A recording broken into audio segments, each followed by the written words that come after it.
At the turn of the 20th century, European diplomats convened the Hague Conferences in an attempt to establish a set of international laws that would regulate the treatment of POWs. Each prisoner, under the requirements of the Hague Convention, had to give his rank and his name.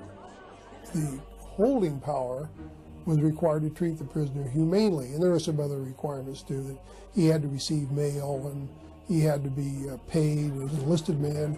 He could be made to work. The ink was barely dry in the Hague Convention when the First World War put it to the test. World War I has been called the last chivalrous war. When fighting broke out in 1914, mass armies confronted one another on a scale never before seen.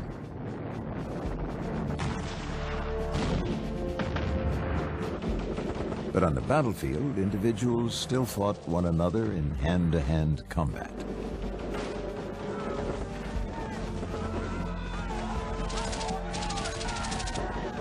And it's during that period of confrontation, you know, the bloodlust is still up, that it's very dangerous to give up, because if you just suddenly stand up and hold up your hands and surrender, the person to whom you're trying to surrender is likely to bayonet you or shoot you, simply because you're at that point in time just another enemy.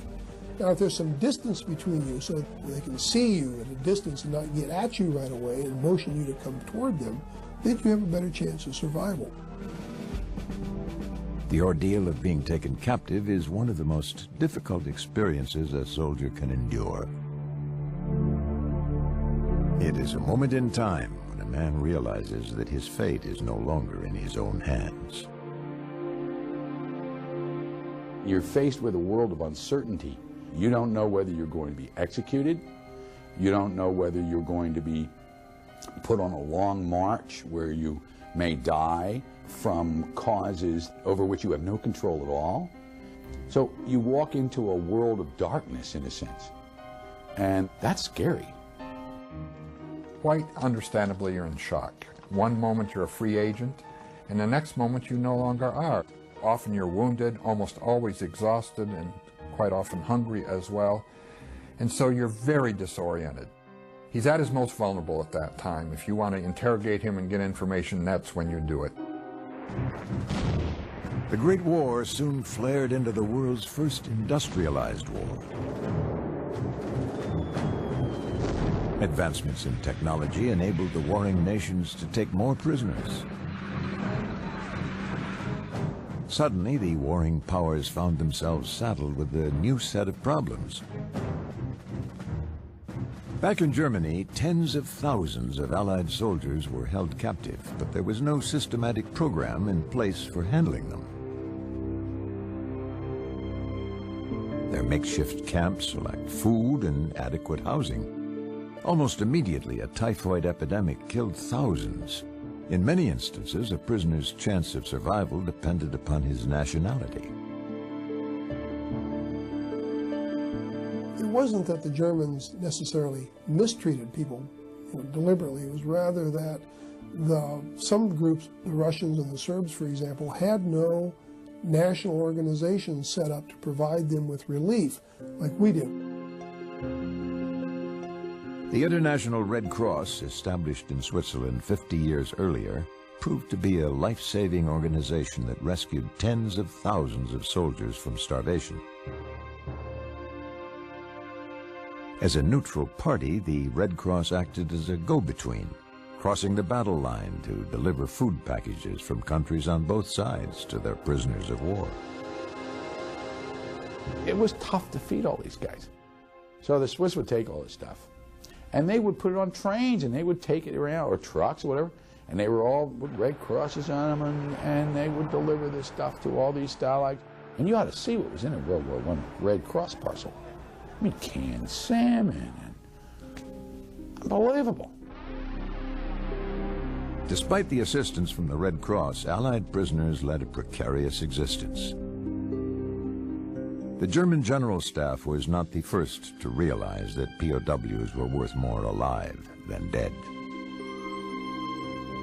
it has always been recognised that once you've got a prisoner of war, that prisoner of war will hold a lot of information in their head, both about their individual unit, but also details of commanders, types of equipment, and even intentions. It can be fair to say that the more senior the officer that you capture, the more likelihood there is going to be something in their head. German officers were well aware that prisoners could be valuable assets in providing military intelligence, and unlike their French and British counterparts, they were willing to go to great lengths to extract such information. Between captor and captive, a deadly game of cat and mouse was set in motion. Unbeknownst to the British and the French, the Germans had established a spy network to maximize their chances of acquiring classified information. At first, their unsuspecting prisoners played right into their hands.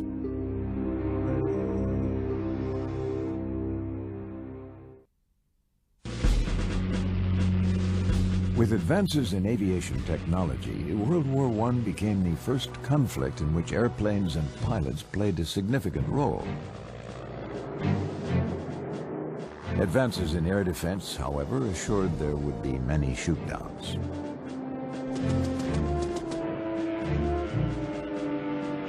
Both sides displayed an attitude of reverence toward captured pilots that afforded these POWs special privileges. It didn't take the German General Staff long to realize that recently downed pilots might be privy to valuable tactical information. The Germans were very clever in World War I, trying to get both tactical and strategic information. They were interested in finding out just about everything they could. They wanted to know technical information about weapons and weapons systems, no question about that. They also wanted to know about unit organization. Are we facing first-line troops? Are we facing second-rate troops or third-rate troops? Are they highly motivated? Are they likely to desert? Will they stand and fight or will they run?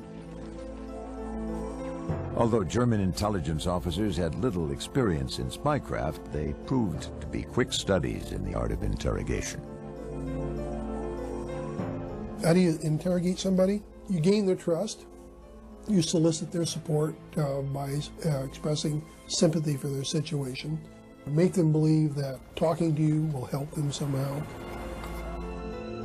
To create an atmosphere in which the illusion of trust could flourish, German agents lodged their captives in castles along the Rhine River Valley. Ensconced in the relative comfort of these home-like settings, Allied pilots felt more like honored guests than prisoners of war. You were invited for lunch by the guy who shot you down. Lunch. And you went to the squadron mess, and you were treated to the best meal you've ever had. I mean, they ate well. Yeah.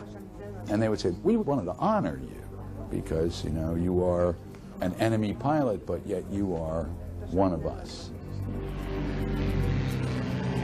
But the Germans quickly realized that their prisoners didn't usually talk about military issues. They tended to talk about their personal lives. In the spy community, this type of information is commonly referred to as passive intelligence. Passive intelligence is the kind of information that relates to the person himself and his organization. It's the idea of who he is, where does he come from, his family information is important to them, his ethnic background would be important to them in some cases, where was he trained, what unit was he with, how does he feel about the war, how does he feel about his superiors. Passive intelligence proved valuable when it indicated that there was an officer or a standing order that was causing dissent among the enlisted men.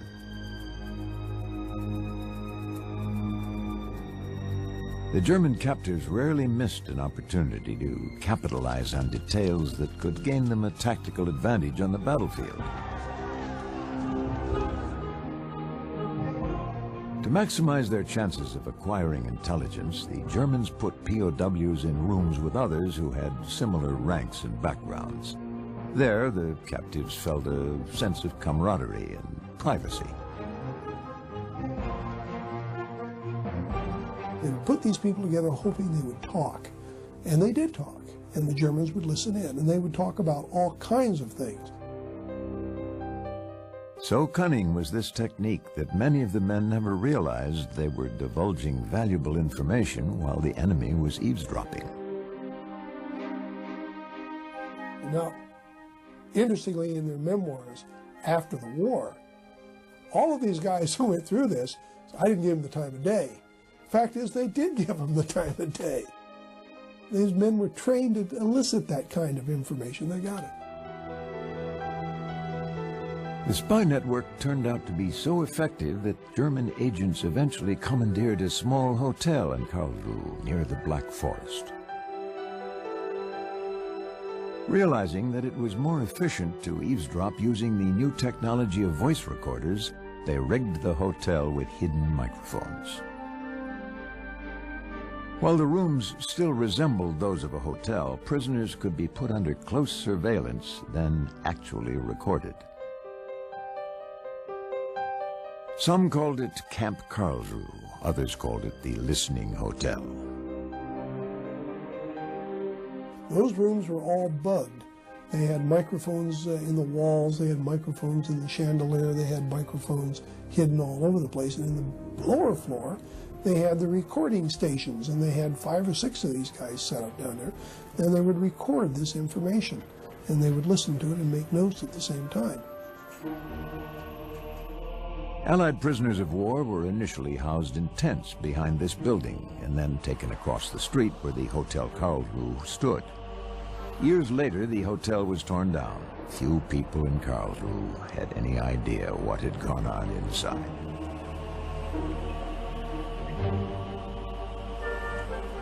The agents who secretly recorded the conversations of their POWs were pioneers in the development of listening devices.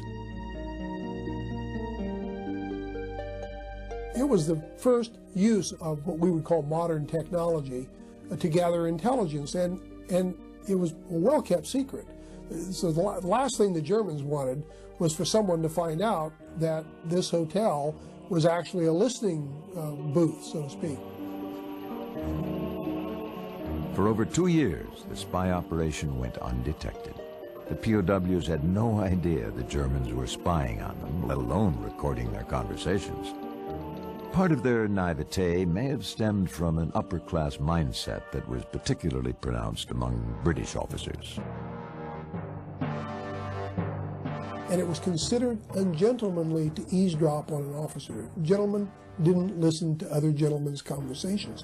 Now the Allies, particularly the British, believed that, and I guess we did too. But the Germans didn't buy it. You know, as far as they were concerned, you could listen to anybody's conversation. So it made them unique. And in a way, they had pushed that frontier that a little bit forward, and it paid tremendous dividends for them. German intelligence officers archived all the information their agents had gathered.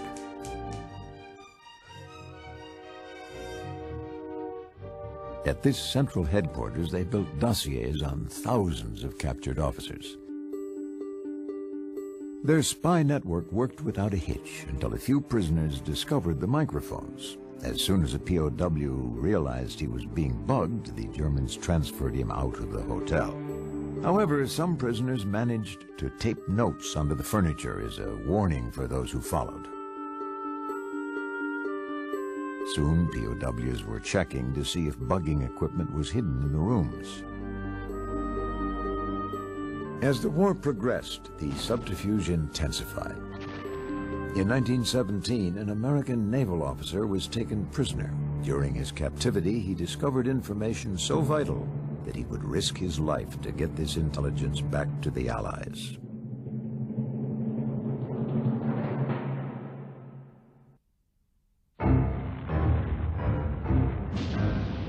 By 1917, after 3 years of fighting, the combatants of the First World War found themselves mired in a hopeless stalemate. Only the entry of the United States into the war in April of that year offered a chance to tip the balance.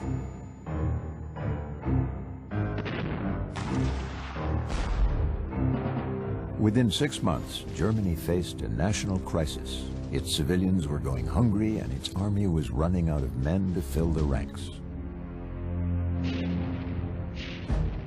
But in May, Generals Ludendorff and Hindenburg launched a last-gasp offensive into France.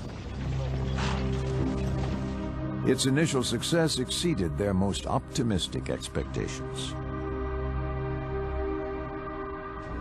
During this time, 28-year-old Edward Isaacs was a junior gunnery officer aboard the transport ship USS President Lincoln.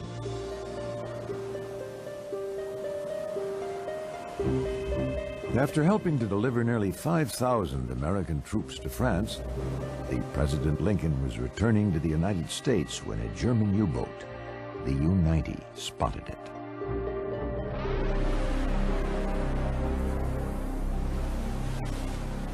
For nearly 7 hours, Lieutenant Isaacs and his fellow crew members were unaware that a submarine trailed them, sometimes barely below the surface. Finally, the sub's captain, Walter Ramey, moved within 700 meters of his target and gave the order to fire 3 torpedoes. He scored a direct hit. The Lincoln sank rapidly. In accordance with standard operating procedure in the German Navy, Ramey gave the order for his submarine to surface among the ship's wreckage and survivors in an attempt to capture the captain.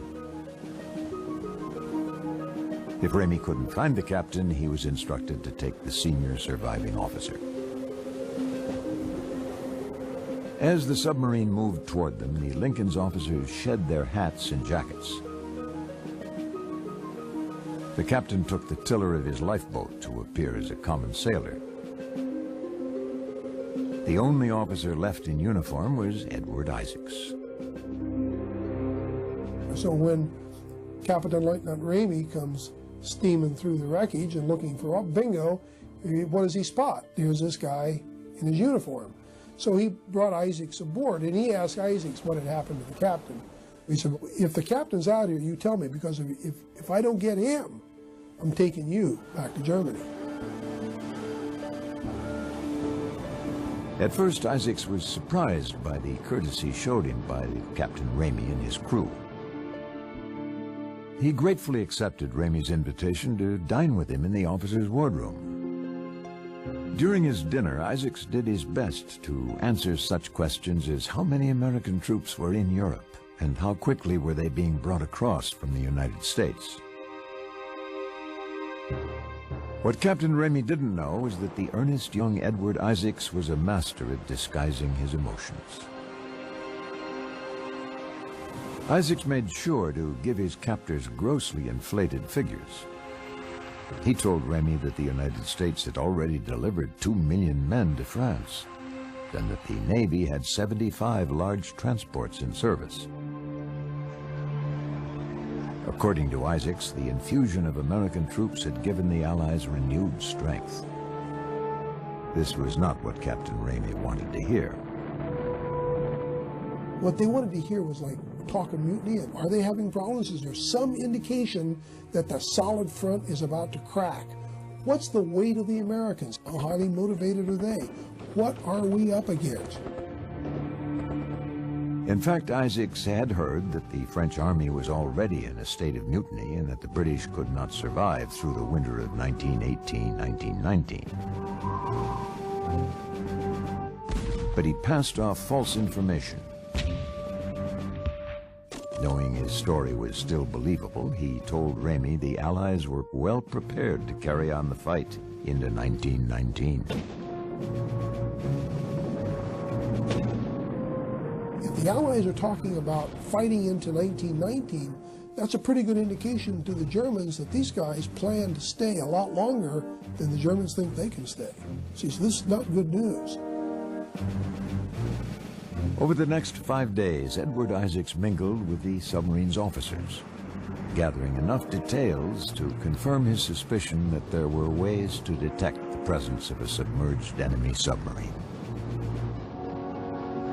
The submarine that he was on leaked oil all the time, and the oil tanks on that particular type of U-boat would never seal entirely, and so that whenever the U-boat traveled at close to the surface at periscope depth, she left a trail of oil in the water.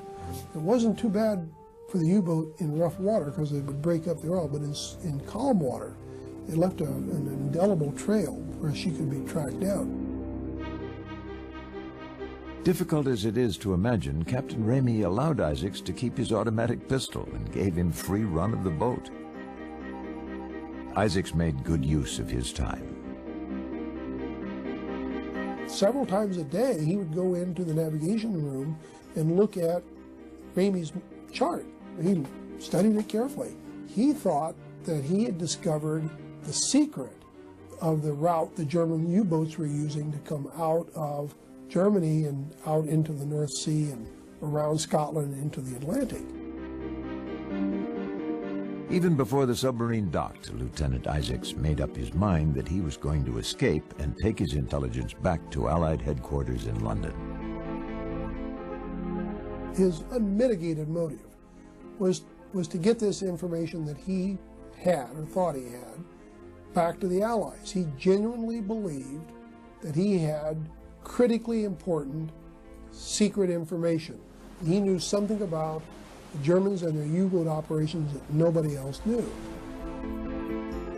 Like all military intelligence, Isaacs' information would only remain relevant for a limited period of time. He had to act quickly. On June 11th, 1918, the U-90 berthed in the German harbor of Wilhelmshaven. By that time, the United States had been at war with Germany for over a year. And as far as Isaacs knew, America's involvement had had little impact on the war.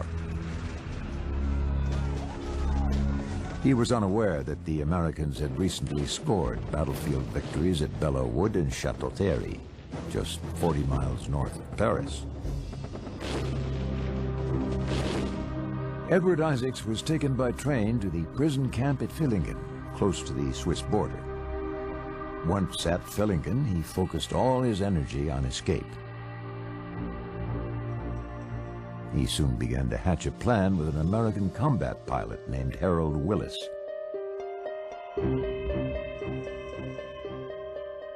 While Willis secretly copied a map of Switzerland that a fellow POW had smuggled into camp, Isaacs drafted these escape plans. They detailed the distance from the window of his barracks to the camp fence. On the afternoon of October 6, 1918, Isaacs recruited 13 other inmates who were also planning to escape. He gave assignments to everybody and told them to be ready to go that night. He was doing what they call a blitz. It was just slam down the windows, run out the runways, and go over the wire. Once he was beyond the prison walls, Isaacs and Willis knew that civilians, not prison security, posed their greatest threat. As the war had progressed, civilian hatred for enemy soldiers had become so intense that ordinary citizens sometimes formed posses to track down escapees. Managing to elude civilians and police alike, Isaacs and Willis walked 40 miles through rugged terrain and swam the Rhine River during flood season. 1 week later, Isaacs and Willis reached Switzerland and safety. By the end of October, Isaacs was back in London. In an ironic twist of fate, as he walked through the door of the Allied Command Headquarters, he learned that the German Admiralty had just recalled all their U-boats. The war was winding to a close, and Isaac's information was no longer relevant. 2 weeks later, the armistice was signed. Even though the intelligence he carried no longer mattered, Lieutenant Edward Isaacs was celebrated as a hero. And in 1919, President Wilson presented him with the Congressional Medal of Honor. Isaac's experience proved that POWs could discover vital intelligence during captivity. The Second World War would provide even more opportunities for prisoners to gather and exchange top-secret information.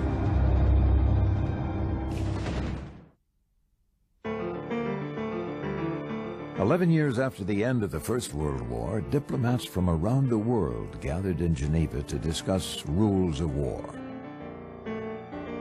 Their concern was that in spite of the existing Hague Convention and the activities of the Red Cross, abuse of POWs had continued throughout World War I. The agreement known as the Geneva Convention established that prisoners must receive adequate food and medical care and be given the opportunity to correspond with their families. No constraint was to be applied to a prisoner who refused to give any information beyond name, rank, and serial number. What's more, the maximum disciplinary penalty a prisoner could ever receive, even for escaping, was 30 days in solitary confinement. However, some nations did not become signatories of the Geneva Convention of 1929. Japan refused to ratify the agreement. Most in the military there believed it undermined the Bushido concept of unlimited discipline, the very foundation of Japan's military structure. Russia didn't sign because Joseph Stalin mistrusted the Swiss. Stalin saw the Swiss as, capitalist dogs, and didn't want these capitalists to be nosing around his country. Stalin refused to allow the Red Cross to enter the Soviet Union. As a result, Russian soldiers were prevented from receiving Russian parcels from the Red Cross while on enemy soil.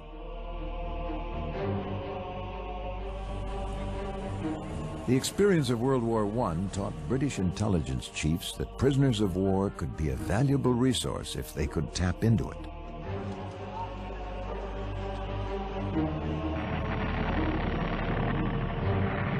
By 1939, as German tanks rolled across Poland, staff officers at the British War Office took it upon themselves to establish an agency that would facilitate POW escape plans. Norman Crockett, a frontline combatant during World War I and by then a London stockbroker, was put in charge of the organization. Known as MI9, this ultra-secret POW communication, support, and supply agency was headquartered in a room of the Metropole Hotel in London, just a few blocks from the War Office. Under MI9, intelligence agents were sent to special interrogation training centers where they learned how to finesse information out of captured enemy soldiers.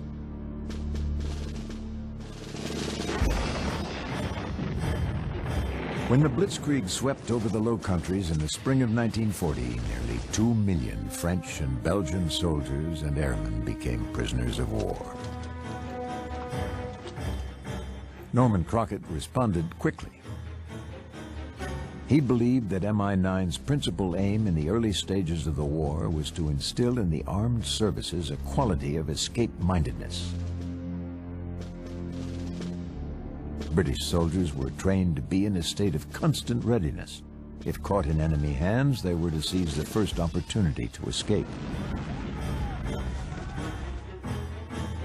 2 months later, 200,000 British servicemen were evacuated at Dunkirk. But another 50,000 British soldiers were captured. The sheer power of rapid air and armored warfare had changed the notion of being captured from a personal disgrace into something more common, like an accident. The British and French were staggered by the extent of their defeat. Captives taken back to Germany became known as Krieges, from the German word for prisoner of war.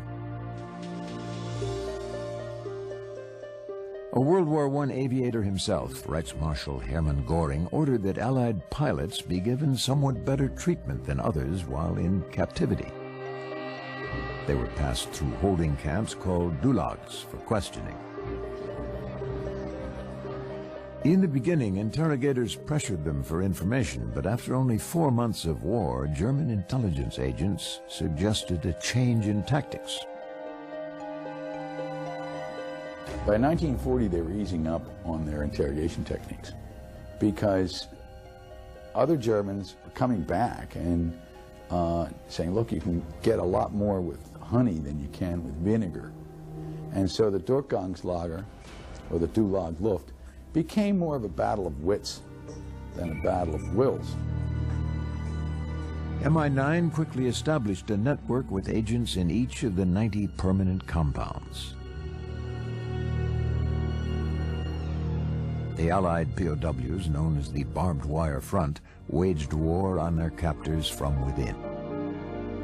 Norman Crockett knew that training for escapes was essential, but he believed the role of intelligence gathering was even more important. He hand-picked airmen and soldiers and taught them how to surreptitiously communicate with special codes should they become POWs. Some escapes were even planned so that escapees could simply gather intelligence behind enemy lines, allow themselves to be recaptured, and then transmit the information through coded letters back home to London.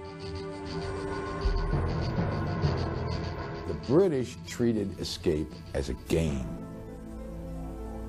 This was a school prank. A dangerous one, but still a determined game. Some POWs were inveterate escapers. For this type of individual, life in the camp was bearable simply because he was mentally and physically preparing to break out. First thing he does, he just looks around and says, how do I get out? And there were guys like that. And they would escape at all costs from anywhere. They might be recaptured, but that didn't matter. They might have to do solitary confinement. That didn't matter, but they're out of there at the earliest possible time. The intelligence organizations that sprung up within the camps were known as X. Within these complex units, everybody had a well-defined role. People forging documents, people bribing guards to get hold of cameras, to take photographs to go on the forged identities, acquisition of maps. People with special engineering capabilities would therefore be the primary movers in developing tunnels. As the war progressed, MI9 devised devious methods to promote escape.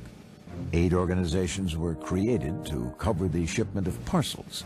Some were purely humanitarian packages. Others were loaded with equipment meant to facilitate escape. Charitable organizations that were sending games and toys and various things into the prisoner of war camps. Now, within these toys and games were hidden maps, money, even wireless sets. Wireless sets were smuggled into prisoner of war camps, mainly so POWs could receive messages from the BBC's radio transmissions. MI9 mapped out the best escape routes. Those who managed to break out tried to make contact with one of the many escape lines that stretched across Europe. Spain was officially neutral in World War II. Spain was a fascist country. We look at Franco. Franco was a fascist, but a lot of things were done in Spain under Franco's rule and under the Nazis' nose that the Nazis didn't like a bit. Spain became the promised land for people who were escaping through France and went to southern France. In Spain and the occupied countries, escapers were often helped by locals who refused to accept the fact that they had been conquered. Many of these resistance fighters were women. As the war continued and more resources were tied up chasing escaped POWs, the Germans' attitude toughened. and the Germans. They published this document. It says, escape is no longer a sport or a game, that there are now what they call death zones. Anybody caught without their papers in so-and-so place, escaped prisoners of war, anybody, would be executed. Not only did life become more treacherous for the escaping POW, but also for the civilian who aided in his escape. Resistance organizations proved to be easily penetrated by the Nazis or their collaborators. They knew. And if you helped an Allied airman, these people, especially the Gestapo types, they'd haul his family out and just execute him straight as a warning to everybody else not to do that. No matter how harsh the conditions in the German stalags, nothing could compare to the Allied POW experience on the Pacific Front. It was a horror that would be hidden from the rest of the world for years.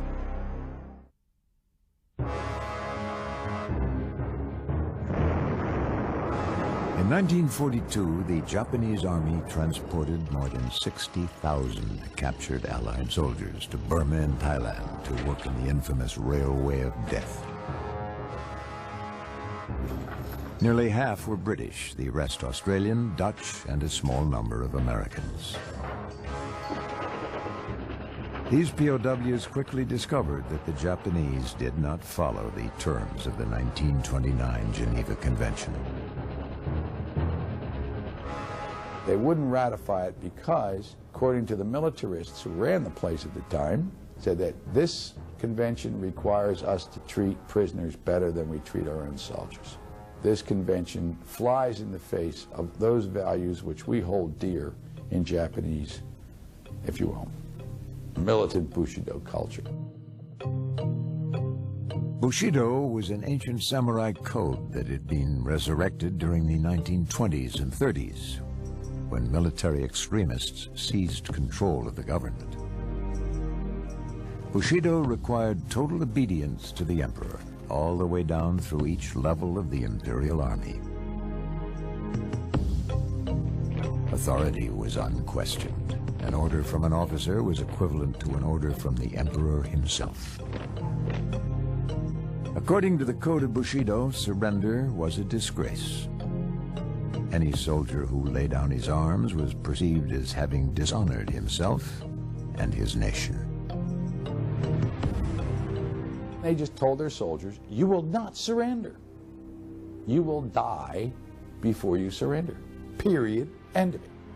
And if you become a prisoner, you have lost your Japanese identity. Japanese soldiers viewed Allied prisoners as cowardly, soft, and materialistic. This conflict of cultures was to result in one of the most infamous secrets of the entire war, which would become known as the Bataan Death March.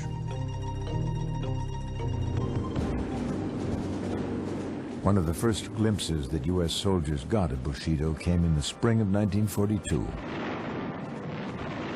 When American military units on the Bataan Peninsula in the Philippines ran out of ammunition, fuel, food, and medicine.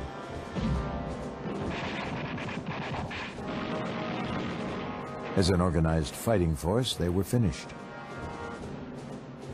Rarely had an enemy caught an American military force so unprepared. After they surrendered, American and Filipino prisoners were made to walk under a sizzling tropical sun without food or water from Mariveles to Camp O'Donnell on the island of Luzon, 75 miles away. Well, one of the things you lose as a prisoner is your individuality. You know, you've lost your identity. It's one of the most devastating things to happen to you because they're not going to worry about your name. You see, you lose that kind of thing, and then you lose your sense of what's past and present and future. You're living in the now. And when conditions are really very bad, you're reduced to an animal state where you do things that you would never do under normal circumstances. Those men who broke ranks and ran to the side of the road to scoop up a drink of water were immediately shot. Their fellow POWs were horrified. All of a sudden they're seeing their buddies who can't walk anymore, they fall down. And a Japanese soldier walks up and they either bayonet them or shoot them right there in front of them. Of the 75,000 Americans and Filipinos who surrendered to the Japanese army in the Philippines in 1942, between 7,000 to 10,000 died or were killed on the march. The atrocities that occurred during that journey through the jungle were not publicly known for another 2 years. Not until the first prisoners returned home was their story told. Government officials were stunned. Afraid of the reaction from their own citizens, they did their best to cover up the incident. The government exercised a great deal more control then than they do now over what can and cannot be said. But soldiers have a different obligation. You give up a certain individual freedom when you're armed. So these guys had no permission to talk about their captivity. But when they got home, eventually a radio show was made about the Bataan March. People were aghast, absolutely shocked at this. Couldn't believe it.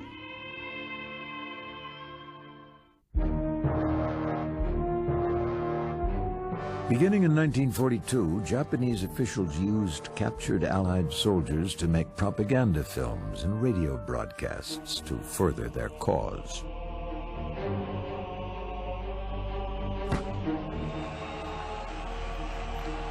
No one was more valuable for these broadcasts than a prisoner with celebrity status. Louis Zamperini, a runner who at age 17 competed in the 1936 Olympics in Berlin and had shaken hands with the Führer himself, was one such celebrity.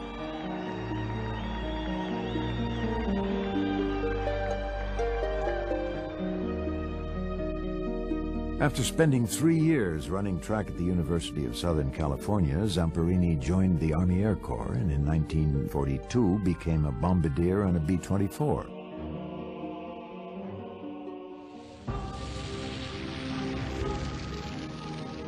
While on a rescue mission to search for a downed B-25 off the island of Palmyra, his plane crashed.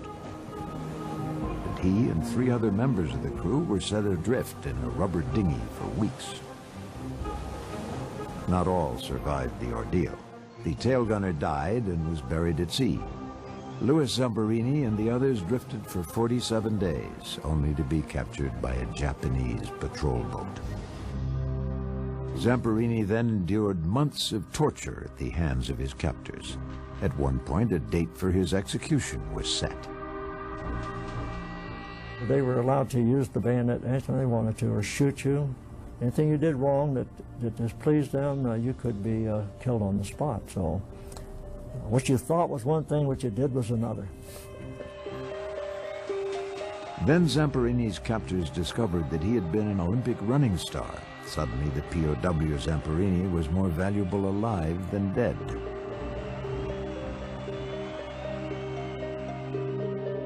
Unknown to Zamperini, his Japanese captors were grooming him to be a pawn in their propaganda campaign. They hid him in a secret prison camp and waited. Once he was declared dead, the Japanese plan was to shock the Americans by having Zamperini broadcast that he was not only alive but flourishing in a Japanese prison camp.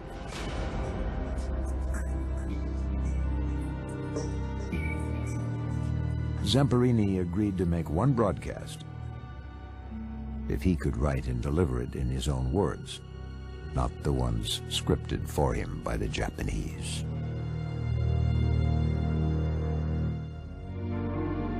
So what I did, I wrote things that only my parents would know about. My hunting rifle and my buddy that I hunted with in high school. And if they could pick up 1 or 2 words that they knew is in association with me, then they'd know it positively was me.